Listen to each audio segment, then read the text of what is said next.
E pensando mais sobre a advocacia criminal, como que é essa atuação? Explica um pouco para a galera, porque às vezes quem não é da área do direito, quem está iniciando nessa área, acha que tem algumas visões, tem algumas concepções que não batem com a realidade, né? Do tipo, o cara defende bandido ou, né, tá atuando no penal, compactua com crime, né? Algo nessa pegada. Sim, sim.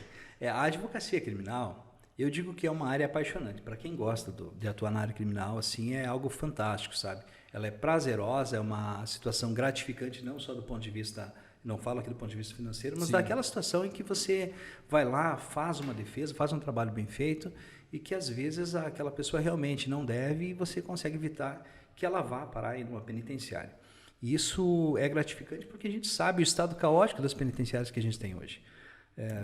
Poderíamos ficar horas falando sobre penitenciárias, né? Um local que ninguém deve ir lá para lá, nem quem não deve, né? Quem deve não deveria ir para esse local que está hoje. Então, quem não deve nem se fala nisso. E né?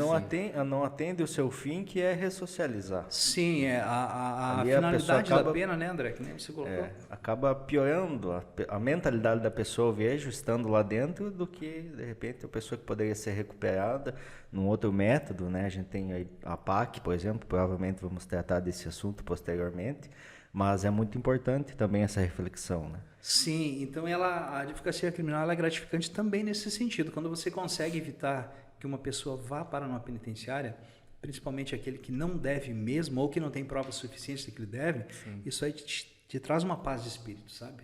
Aquela situação, olha, a minha parte eu fiz, eu tentei, né? Tentei fazer, deu certo, a pessoa não vai para lá, enfim, porque a gente sabe como que é a situação. Agora tem uma pecha muito forte ainda sobre a advocacia criminal, que é essa de que você está defendendo bandido, né? E muitas vezes se prolonga esse pensamento. Quem defende bandido, bandido é. Como o Rafa colocou aqui, o advogado está do lado da criminalidade como se o advogado defendesse o crime. Algo absurdo, né? O advogado defende a pessoa por conta de uma imputação, de uma acusação formalizada por meio de uma denúncia, em que se atribui àquela pessoa a responsabilidade por um fato previsto em lei como crime. Então, você não defende de forma alguma o crime. O que o advogado criminal defende? O direito de liberdade daquela pessoa que está sendo julgada e de qualquer outra que venha a ser julgado, né, por um crime. Defende o direito de que seja cumprida a legislação, né? Eu costumo falar muitas vezes em júri que eu sou tão acusador, né, ou que os advogados criminalistas são tão acusadores quanto o próprio Ministério Público. Agora, o que eu acuso? Eu acuso o exagero do Estado, eu acuso a violação da lei pelo Estado, né? Então são acusações feitas contra o Estado. Eu acuso que ele não está cumprindo o devido processo legal, né? Então eu não estou ali para defender o crime, eu estou para defender que o meu cliente tenha direito a um processo justo, que siga as regras do jogo, que como qualquer jogo, xadrez tem regras, tem que ser cumpridas. O processo não é diferente, mas é inevitável. Né? Avançamos tanto até chegar nesse ponto, né? Antigamente já tinha guilhotina, tinha tribunal de exceção, então hoje isso não existe mais. Então, o direito penal, eu vejo, também segue nessa linha de que existem regras e o advogado ali está nesse papel de que fazer com que se cumpram essas regras, né? Sim, essa tua colocação é perfeita, André, sobre a questão de trazer esse processo histórico de evolução do direito penal e do processo penal, porque antigamente o que nós tínhamos? Um processo secreto e uma pena pública. Era isso que acontecia. O processo era inquisitório, ninguém sabia o que estava acontecendo, quem acusava, julgava e defendia era toda a mesma pessoa, e o que era público era só a execução da pena. Quando colocava o cara na guilhotina, num patíbulo, as torturas, para ficar de exemplo. Hoje, isso aí se inverteu. Hoje nós temos um processo em regra público, com algumas exceções, e hoje a pena é que é secreta. E a pena secreta hoje faz mal. Por quê? Porque a sociedade não vê o que acontece com essas pessoas que estão lá. E às vezes acredita no discurso da ressocialização, que quem atua na prática e conhece os meandros de uma penitenciária sabe que não ocorre.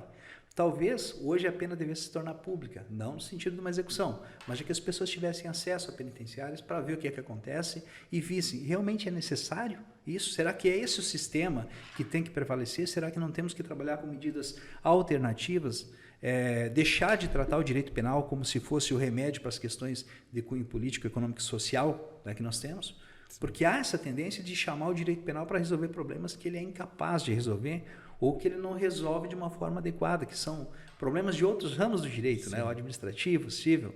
Então tem essa visão ainda e que muitas vezes ela é utilizada como plataforma política, Quando há uma situação de crise ali, se invoca o direito penal para combater corrupção, para combater guerras às drogas, narcotráfico, combater crimes de violência contra mulheres, e muitas vezes é um direito penal que ele não resolve os problemas, ele acaba majorando problemas, né? Mas essa observação que você fez, André, é realmente muito importante. Nós tivemos toda uma evolução e que nós não podemos simplesmente concordar agora de uma hora para outra, falar, vamos jogar isso fora, vamos retroceder, né?